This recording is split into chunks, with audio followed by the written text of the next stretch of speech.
Breakup ಆದಮೇಲೆ move on ಆಗಲಿಕ್ಕೆ best Vena ಈ ಒಂದು ವಿಡಿಯೋದಲ್ಲಿ ನಾನು ಎಕ್ಸ್ಪ್ಲೈನ್ ಮಾಡ್ತಾ ಹೋಗ್ತೀನಿ. ಎಷ್ಟೋ ಜನಗಳಿಗೆ ಏನಂದ್ರೆ ಒಂದು ಎಮೋಷನಲಿ ಡಿಪೆಂಡ್ ಆಗಿರ್ತಕ್ಕಂಥ ರಿಲೇಶನ್ಶಿಪ್ಪಲ್ಲಿ ಒಂದು ಸಡನ್ ಬ್ರೇಕ್ ಆಗಿರುತ್ತೆ ಅಂದ್ಕೊಳ್ಳೋಣ. ಸೊ ಅವಾಗ ನೆಕ್ಸ್ಟ್ ಏನು ಮಾಡಬೇಕು ಅನ್ನೋದೇ ಗೊತ್ತಾಗ್ತಿರಲ್ಲ ಪಾಪ, ತುಂಬ ಬ್ಲ್ಯಾಂಕ್ ಆಗಿಬಿಟ್ಟಿರ್ತಾರೆ. ಸೊ ಅಂಥವರಿಗೆ ಇವತ್ತಿನ ವಿಡಿಯೋದಲ್ಲಿ ಬೆಸ್ಟ್ 3 ಟಿಪ್ಸ್ನ ಶೇರ್ ಮಾಡ್ತೀನಿ. ಅದಕ್ಕಿಂತ ಮುಂಚೆ ಫಸ್ಟ್ ಟೈಮ್ ನಮ್ಮ ಚಾನಲ್ ನೋಡ್ತಾ ಇದ್ದರೆ ಸಬ್ಸ್ಕ್ರೈಬ್ ಮಾಡಿ, ಸಪೋರ್ಟ್ ಮಾಡಿ. ಆ್ಯಂಡ್ ಕೌನ್ಸಿಲಿಂಗ್ ಬೇಕು ಅನಿಸಿದ್ರೆ ಸ್ಕ್ರೀನ್ ಮೇಲೆ ನಂಬರ್ ಆಗಿರ್ತೀನಿ, ವಾಟ್ಸಪ್ಪಲ್ಲಿ ಟೆಕ್ಸ್ಟ್ ಮಾಡಿ. ಆ್ಯಂಡ್ ಕಾಲ್ ಕೂಡ ಮಾಡ್ಬೋದು, ಫೀಸ್ ಇರುತ್ತೆ, ಫ್ರೀ ಅಂತೂ ಇರಲ್ಲ. ವಿಡಿಯೋ ಕೊನೆ ತನಕ ನೋಡಿದ್ರೆ ಡೆಫಿನೆಟ್ಲಿ ಒಂದು ಕ್ಲಾರಿಟಿ ಇದು ನಿಮ್ಗೆ ಸಿಗುತ್ತೆ. ಫಸ್ಟ್ ಪಾಯಿಂಟ್ ಏನಂತ ಹೇಳಿದ್ರೆ, ನಿಮ್ಗೆ ಏನು ಪೇನ್ ಆಗ್ತಿರುತ್ತಲ್ಲ ಅದನ್ನು ಬರಿತಾ ಹೋಗಿ. ಯಾಕೆ ಇದನ್ನು ಬರಿಬೇಕು ಇದು ತುಂಬ ಮುಖ್ಯ ಇರುತ್ತೆ. ನಿಮ್ಗೆ ಏನು ಪೇನ್ ಆಗ್ತಿರುತ್ತೆ, ಇನ್ನರಲ್ಲಿ ಅಳು ಬರ್ತಾ ಇರುತ್ತೆ, ಪೇನ್ ಆಗ್ತಿರುತ್ತೆ, ಅಥವಾ ಏನೋ ಹೇಳ್ಕೋಬೇಕು ಇನ್ನೊಬ್ಬರ ಹತ್ರ ಅಂತ ಅನಿಸ್ತಾ ಇರೋದಲ್ಲ, ಅದನ್ನು ಬರಿತಾ ಹೋಗಿ.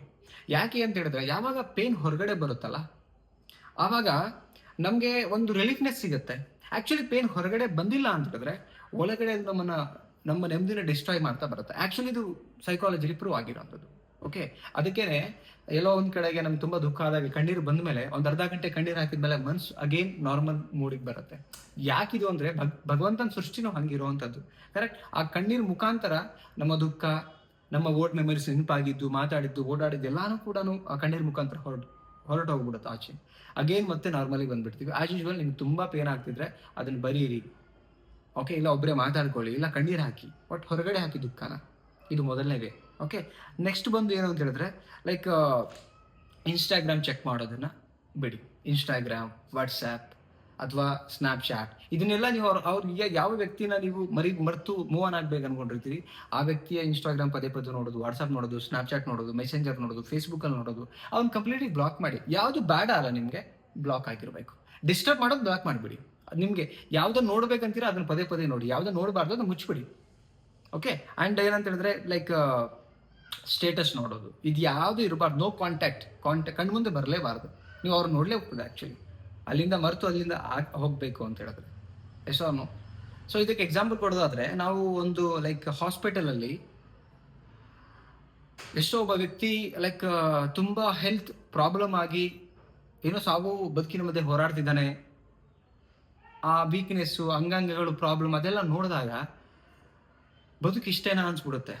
ಅದೇ ಒಂದು ಹೊರಗಡೆ ಒಂದು ಕಲರ್ಫುಲ್ ಪ್ರಪಂಚ ನೋಡಿದಾಗ ಬೇರೆ ಬೇರೆ ಆಸೆಗಳು ಹುಟ್ಲಿಕ್ಕೆ ಶುರು ಆಗುತ್ತೆ. ಸೊ ಕಣ್ಣು ಮುಂದೆ ಏನು ಜಾಸ್ತಿ ನೋಡ್ತೀವಿ, ಮನಸ್ಸಿನ ಮೇಲೆ ಪರಿಣಾಮ ಬೀಳುವಂಥ ಸಾಧ್ಯತೆಗಳು ಇದೆ ಅಂತ ಹೇಳಲಿಕ್ಕೆ ನಾನು ಎಕ್ಸಾಂಪಲ್ ಕೊಟ್ಟಿದ್ದು.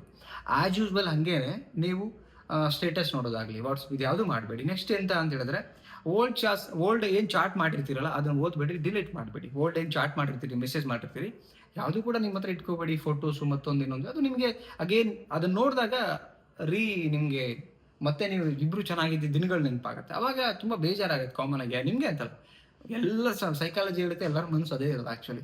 ನೆಕ್ಸ್ಟ್ ಬಂದು ಅಂದರೆ, ಹೀಲಿಂಗ್ ಮಾಡ್ಕೊಳ್ಬೇಕು ನಿಮ್ಮ ಮನಸ್ಸನ್ನು ಅಂತ ಹೇಳಿದ್ರೆ ಡಿಸ್ಟೆನ್ಸ್ ಕಂಪಲ್ಸರಿ ಇರಬೇಕಾಗತ್ತೆ.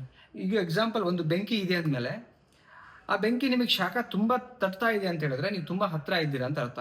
ಒಂದು ದೊಡ್ಡದಾಗಿ ಬೆಂಕಿ ಹಾಕಿದ್ದೀವಿ, ಹತ್ರ ಇದ್ದೀವಿ, ಶಾಖ ತಟ್ತಾ ಇದೆ. ಅದೇ ತುಂಬ ದೂರ ಇದ್ದೀವಿ ಅಂದರೆ ಅಷ್ಟು ಶಾಖ ತಟ್ಟಲ್ಲ. ಅದರ ಅರ್ಥ ಪ್ರಾಬ್ಲಮ್ಗೆ ಎಷ್ಟು ಹತ್ರ ಇದ್ದೀವಿ, ಆ ವ್ಯಕ್ತಿಗೆ ಎಷ್ಟು ಹತ್ರ ಇದ್ದೀರಿ ಅಷ್ಟೇ ಪ್ರಾಬ್ಲಮ್ ಆಗ್ತಾ ಇರುತ್ತೆ. ಮೂವ್ ಆನ್ ಆಗಬೇಕು, ಬಿಟ್ಬಿಡ್ಬೇಕು ಅಂತ ಅನ್ಕೊಂಡಿದ್ದೀರಿ, ಬಟ್ ಹತ್ರ ಇದ್ದೀರಾ ಅಂದಮೇಲೆ ಡೆಫಿನೆಟ್ಲಿ ನಿಮಗೆ ಅದು ಮರೆಯೋಕ್ಕೆ ಕಷ್ಟ ಆಗುತ್ತೆ, ಮೂವ್ ಆನ್ ಆಗಿ ಮುಂದೆ ಹೋಗ್ಲಿಕ್ಕೆ ಕಷ್ಟ ಆಗುತ್ತೆ. ನೆಕ್ಸ್ಟ್ ಏನು ಅಂತ ಹೇಳಿದ್ರೆ, same people, same songs and same memories repeat ಮಾಡ್ತಾ ಇದ್ರೆ ಮೈಂಡಿಗೆ ತುಂಬ ಟಾರ್ಚರ್ ಅನ್ಸುತ್ತೆ. ಎಷ್ಟೋ ಜನ ಏನಂತ ಹೇಳಿದ್ರೆ ಬರೀ ಪ್ಯಾಥೋ ಸಾಂಗ್ ಕೇಳ್ತಾರೆ ಆ್ಯಂಡ್ ಅದೇ ಜನಗಳ ಮಧ್ಯೆ ಬದುಕೋದು, ಅದೇ ಪ್ಲೇಸಲ್ಲಿ ಇರುವಂಥದ್ದು. ಇದೇನಾಗುತ್ತೆ ಆ್ಯಕ್ಚುಲಿ, ಹೊಸದೇನೋ ಕೊಡ್ಬೇಕು ನಾವು. ಒಂದು CD ಕ್ಯಾಸೆಟಲ್ಲಿ ಪದೇ ಅದೇ ಒಂದು ಸಾಂಗ್ ಇರುವಂಥದ್ದು ಹಾಕಿದ್ರೆ ಅದೇ ಕೊಡುತ್ತದು.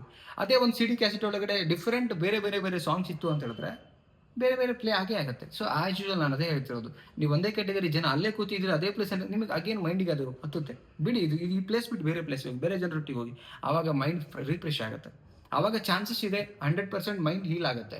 ಬಿಕಾಸ್ ನಮ್ಮ ಫೋಕಸ್ ಬೇರೆ ಅಬ್ಸರ್ವೇಷನ್ ಮೇಲೆ ಹೋದಾಗ ಡೆಫಿನೆಟ್ಲಿ ಲೈಕ್ ಏನಂತ ಹೇಳಿದ್ರೆ ಅದು ಮೈಂಡ್ ಮೇಲೆ ತುಂಬ ಪರಿಣಾಮ ಬೀಳುತ್ತೆ. ಆ್ಯಂಡ್ ಹೀಲ್ ಆಗ್ಲಿಕ್ಕೆ ಸ್ವಲ್ಪ ಟೈಮ್ ಕೂಡ ಬೇಕಾಗತ್ತೆ. ಇವತ್ತಿಗೆ ಆಗ್ಬಿಡಲ್ಲ ಆ್ಯಕ್ಚುಲಿ, ಸ್ವಲ್ಪ ಟೈಮ್ ಬೇಕು. ಓಕೆ, ಆ್ಯಂಡ್ ಅದ್ರ ಜೊತೆಗೆ ಏನು ಮಾಡಬೇಕಂದ್ರೆ, ನೀವು ರೂಟೀನ್ ಫಾಲೋ ಮಾಡಿ. ನೀವು ಬೆಳಗ್ಗೆ ಎದ್ದೇಳೋದ್ರಿಂದ ಹಿಡ್ಕೊಂಡು ರಾತ್ರಿ ಮಲಗೋ ತನಕ ಜಿಮ್ಮು, ವಾಕಿಂಗು, ನಿಮ್ಮ ಫೋಕಸ್ಸು, ನಿಮ್ಮ ಡ್ರೀಮು, ನಿಮ್ಮ ಗುರಿ, ಇದ್ರ ಕಡೆ ಸ್ವಲ್ಪ ರೂಟೀನ್ ಬೇರೆ ಸೆಟ್ ಮಾಡಿಕೊಂಡು ಒಂದು ಪರ್ಪಸ್ ಮೇಲೆ ಕೆಲಸ ಮಾಡಿ. ಡೆಫಿನೆಟ್ಲಿ ಸ್ವಲ್ಪ ಒಂದು 2 ತಿಂಗಳು, 3 ತಿಂಗಳು, 4 ತಿಂಗಳಲ್ಲಿ ಡೆಫಿನೆಟ್ಲಿ ಮೈಂಡು ಕಂಪ್ಲೀಟ್ಲಿ ಟ್ರಾನ್ಸ್ಫಾರ್ಮೇಷನ್ ಆಗಿ ಮತ್ತೆ ನೀವು ಹೊಸ ಮನುಷ್ಯರಾಗಿ ರಿಕವರಿ ಆಗಿ ಹೋಗ್ತೀವಿ.